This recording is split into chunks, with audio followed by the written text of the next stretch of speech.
everyone, this is Jaime Cooper from Ligonier, Pennsylvania. I'm an artist. You can see my work on my website, jacooper.com. I'm also an art teacher. I teach private art students, and I figured I'd start doing some lessons online, both for them and for the general public. So this one is going to be a very introductory lesson. This is about basic drawing, including pencils and erasers. Funny enough, that's what you need to draw. So art pencils come without erasers on them. That's because they would be worn through so quickly. They leave the eraser separate. You can use any eraser you want. One of the very common ones used for art is a kneaded eraser, such as this.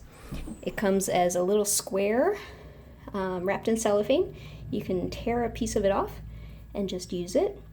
As you work with it, it becomes a little softer and mushier and stickier, which is the property we're going to use when we use it for art. So pencils, art pencils, if you look on the end, right there, you can see that HB. Okay, so all pencils have a different letter and number on them.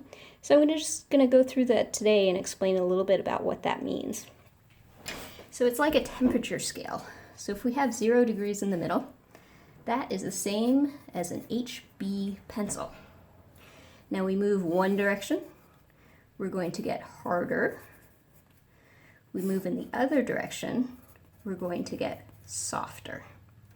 Now I don't know why they don't use hard and soft, but for some reason they use H for hard and B for black.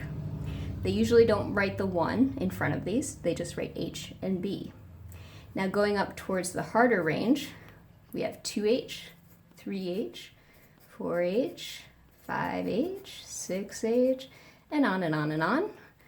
Going towards the softer range, or the black range, we have 1B, 2B, 3B, 4B, 5B, 6B, and on and on and on and on. The softer the pencil is, the larger the number will be here, and that means the darker the mark the pencil will make. The harder the pencil is, the bigger the number is here. That means it will be lighter in the marks that it makes. So we want to rely on the pencils themselves to do the work, not on pressure, increased pressure on the pencil to create darker marks, because that can gouge the paper, that can create lines and areas that are very difficult to erase. So we want to rely on the pencils to do all the work. Now it's not necessary to have all of these in the set. I usually use 3 or 4 when I'm drawing. And the different manufacturers, these happen to be Tombos, which are one of my favorite. See it right there.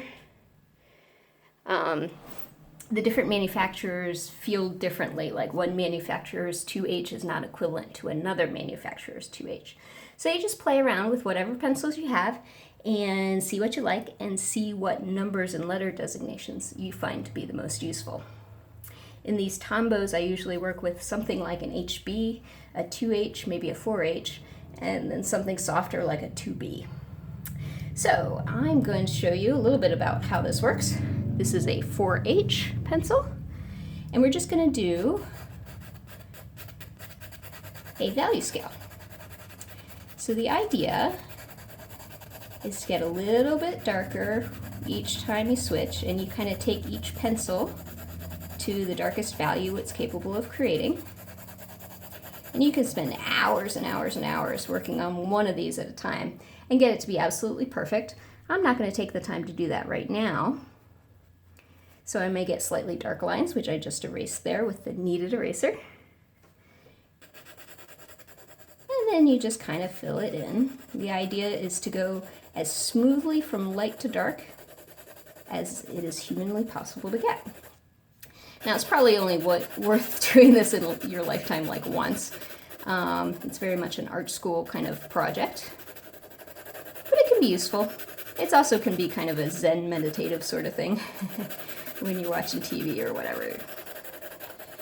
So I'm just going to get as dark as I can. Again, this is the 4H, just by doing some cross hatching. And you notice I'm holding the pencil way back at the end. That allows the pencil to do the work and makes it hard for me to use increased pressure on the pencil to actually make it darker. So the pencil is what's putting the dark value on.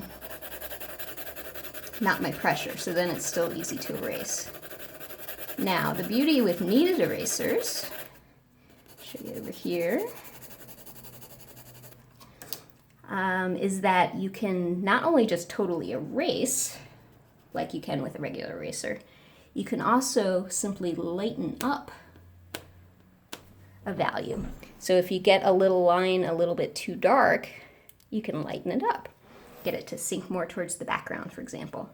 The other thing you can do is make little spatula shapes like that, there you go, and erase very small portions, like a thin little line there, or a thin little area.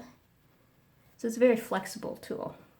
Okay, so I think I've gone about as far as I can go with a 4H. Now I'm going to go to a 2H, and I'm going to overlap here. The other thing you want to do when you're drawing, especially if you're trying to draw with very fine gradations of tone, that is how light or dark something is, which is what I'll be working with for a couple of videos here. You want to ensure that the tips of the pencils are very, very sharp.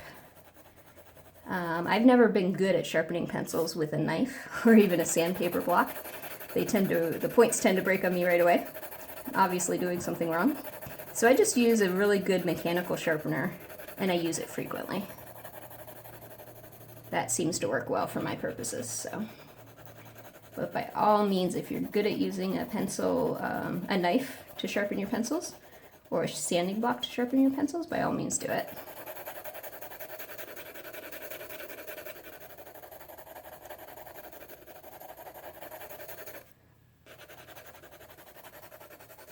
So I'm giving myself enough of an area down here that I can overlap the next color or the next value of pencil to create a smoother gradation.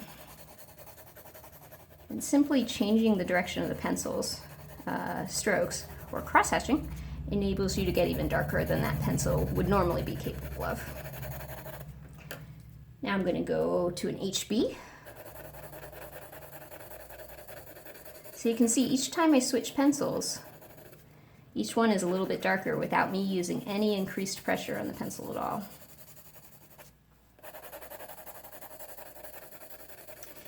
So this is a skill to be practiced to enhance your dexterity, your facility with actually using your materials. In this case, very simple graphite pencils.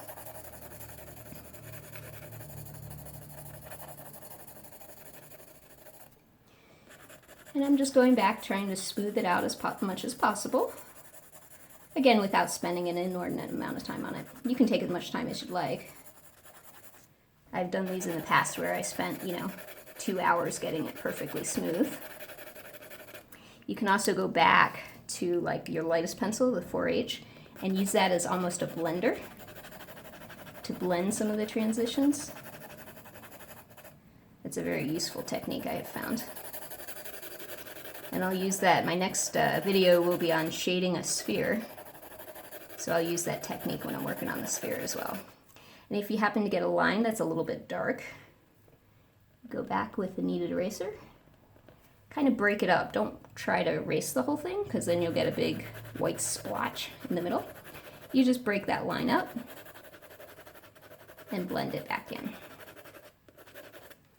Alright, so I was on the HB, now I'm going to go up to a 2B. So we're getting even darker.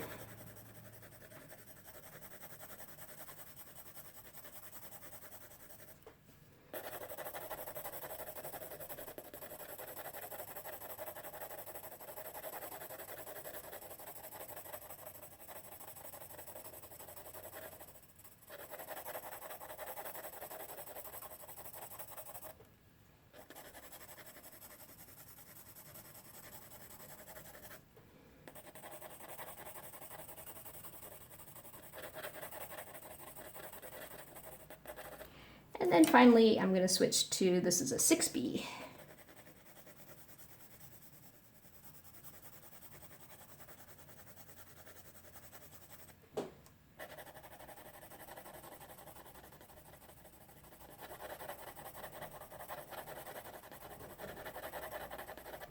And there you go, a value or tone gradient, meaning light to dark, done with graphite pencils.